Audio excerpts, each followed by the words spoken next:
আন্দোলনে যোগ দিতে এসে শিক্ষার্থীদের হাত থেকে পালিয়ে বাঁচলেন রাফসানদার ছোট ভাই। কোটা সংস্কার আন্দোলনদের সঙ্গে সংহতি জানাতে এসে শিক্ষার্থীদের তোপের মুখে পড়েছেন তিনি।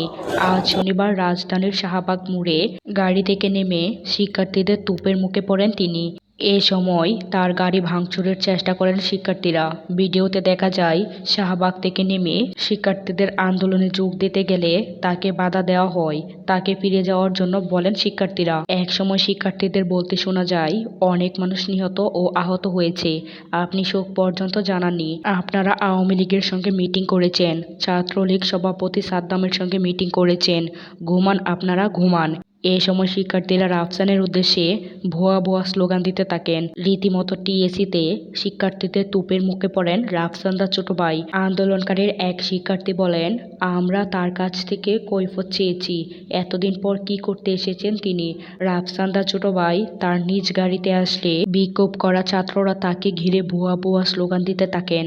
পরে বাধ্য হয়ে তড়িঘড়ি করে দ্রুত গাড়িতে উঠে স্থান ত্যাগ করেন তিনি।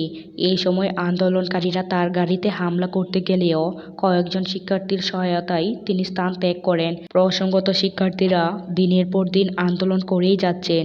এই সময় বাংলাদেশের পরিচিত মুখ হয়েও কোনো কিছু করেননি বলেই তাদের দাবি। তাই তো এতদিন ছাত্রদের সঙ্গে আন্দোলনে নামতে এসে শিক্ষার্থীদের হাত থেকে পালিয়ে বাঁচলেন রাফসানদার ছোট ভাই।